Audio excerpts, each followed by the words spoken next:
All right, hello, fifth graders. This is the article Cesar Chavez, Champion of Workers. So, as a reminder, before we get started, I would make sure that you have your questions ready to go. You have your paper reading along with me, and you have a pencil or something to highlight with, maybe both. And I want to challenge you and see if you can mark up your paper even more than mine. I want to see you highlighting things, making notes on the side, and maybe even marking off areas that you might want to go back and look at. Because as a reminder, you're going to probably need to read this maybe 3 times before you're ready to answer all those questions. You're going to have to read parts of it, go back and look at it. And really read for understanding. We're not just reading just to read. We're trying to think really critically now. All right. There are a lot of pictures on this, so you can look along as we are going. All right. So here is a picture of Cesar Chavez. All right. I'm going to get my highlighter ready. And reminder, we're not just highlighting everything. The things that we're going to highlight are important words, maybe words I don't understand, and events that seem very critical and important. All right. Cesar Estrada Chavez was born on March 31st in 1927 into a loving and hardworking family. As the second of 6 children, Chavez was very close to his family. He helped in the family's grocery store and on their farm in Yuma, Arizona. Chavez's parents were patient and understanding. His mother, Juana, taught him to be kind to all people. She also taught him to never use violence. His father, Librardo, taught him all about animals and farming.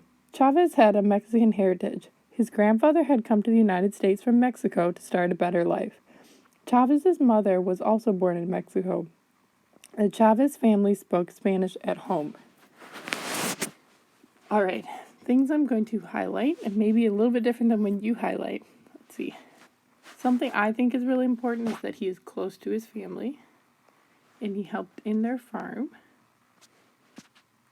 It says here that they taught him to never use violence. I'm making a prediction that maybe that'll come up later. Let's see. And I'm also going to say that his Mexican heritage seems important too, and they spoke Spanish.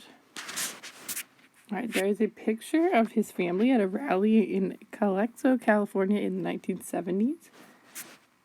A rally is kind of like a protest or a gathering of people. School and work. Chavez's early life was divided between school and farm work. Early each morning, he fed the family's animals and gathered eggs. When his chores finished, he went to school. Chavez did not like school. Teachers punished him for speaking Spanish. They did not respect his Mexican heritage. Fact, a teacher shortened Cesar Chavez's name to Cesar when he started school. The nickname stuck for the rest of his life. All right, so a couple things that I'm noticing here. The divide between school and farm work. And I think that this is probably really important, is that he didn't like school, but it seems like it's because the teachers were not respecting his Mexican heritage. Thinking about since that's really important to him, how that would make him feel. So I think that I'm going to double underline that. I think that's important. And we might have to come back to that. Let's see. Mexican students in the United States were not allowed to speak Spanish. That seems important as well. I'm going to put a side note. I'm wondering why. I'm wondering if maybe at some point I can find more research on why that was.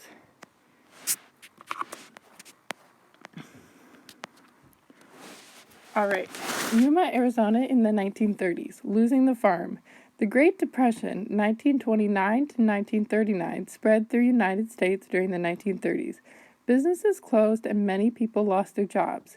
Chavez's family had to sell their store and farm. In 1938, the family moved to California to find work.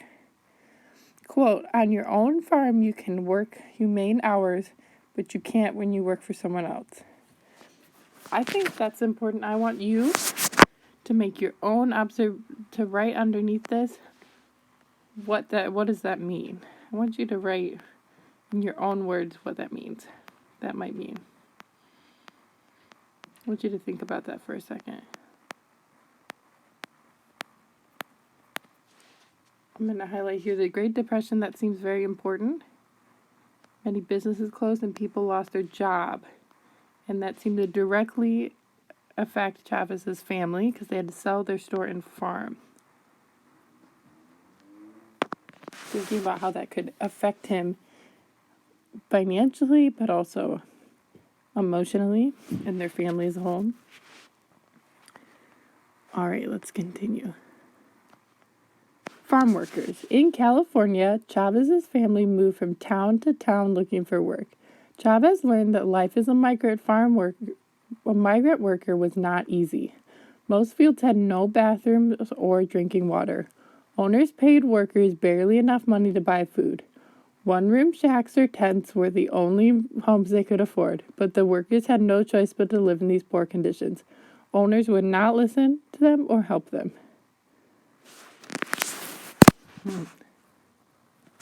Starting to find a trend of some of these bad conditions. They had no choice but to live in poor conditions. Owners would not listen to them. One-room shacks. No bathrooms or drinking water. Chavez's family picked crops such as lettuce and sugar beets. They spent the whole day bent over in the fields. Their backs hurt. Migrant workers often lived in rundown communities called barrios. Highlighting all of the things that seem to be negative conditions because I am having a feeling that might be important for the context of our text later. Let's read on and see. All right, here's a picture of some of the workers. Migrant workers bent over all day picking crops. Many had back pain their whole lives. The Chavez children worked in the fields with their parents. After 8th grade, Chavez quit school to work in the fields full time. He was never able to attend high school.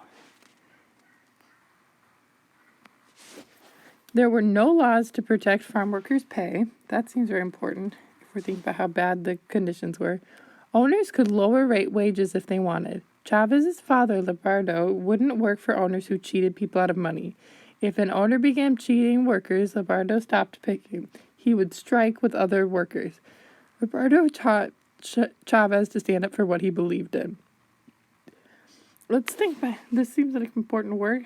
You probably heard the word strike before, but as a reminder, the word strike means that if they were working, they would purposely refuse to work because of the conditions that they have.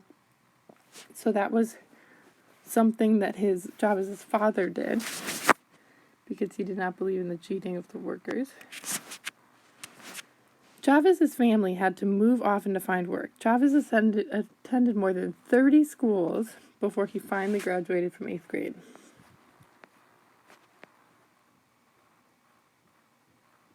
If we're thinking, do a little fast math, if there's 30 schools and he was in 8 grades,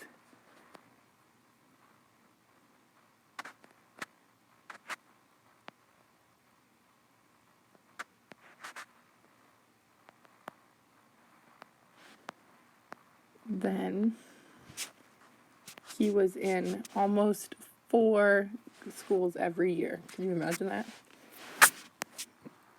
A little math connection there. Helen Fabela. As a teenager, Chavez met a young girl named Helen Fabela. Fabela was also from a family of farm workers. She had quit school to make money for her family. Chavez visited Fabela at the grocery store where she worked. In 1948, the two were married. Over the next 10 years, they had 8 children. Chavez and his wife both worked in the fields. They knew how hard life was for farm workers. The couple wanted to help. Together, they taught many farm workers to read and write. They also helped many people from Mexico become U.S. citizens. Quote, "It is ironic that those who till the soil, cultivate and harvest the fruits and vegetables and the other foods that fill your table with an abundance have nothing left for themselves." Think about what that means a little bit. Important details here. Remember, you're highlighting too, and you might not be highlighting the exact same things that I am. I think it's important that we met Helen, and they got married and had 8 children. And they both worked in the fields, and they both tried to help out the other farm workers. Serving the people. In 1952, Chavez took a job with Community Service Organization, CSO, in San Jose, California. The CSO taught Mexican Americans about their rights. While working for the CSO, Chavez learned how to organize people. He learned ways to form groups and how to run events. He found he was very good at leading people. I think that is an important detail. Let's see. Little prediction there. Starting a union. Chavez knew conditions for farm workers were not getting any better. Thousands of migrant workers were looking for jobs in California. Some migrants were willing to work for any pay, even very low wages. Farm owners took advantage of these workers. Workers picked crops all day for only a few dollars.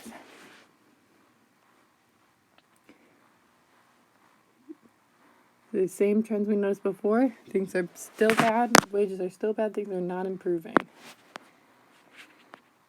Chavez worked hard for the rights of Mexican American laborers, which is another word for workers. Quote, being of service is not enough. You must become a servant of the people. Chavez believed farm owners were unfair to workers. He felt workers needed to form a union to protect their rights. Remember, union is a group of workers that try to fight for each other's rights. He believed a union could change farm workers' lives. Chavez decided to quit his job at the CSO and form a union. Chavez wanted to form a union that would make owners change their ways, but he needed to find a place to start. Many workers picked grapes in Delano, California. Farm owners there were paid workers some of the lowest wages in California. Chavez decided to move his family and start the union in Delano. All right. Okay, he is working now and creating a union. He moved to Delano. That seems important. Chavez stands in front of the Delano Bell mosaic, a gift from the transport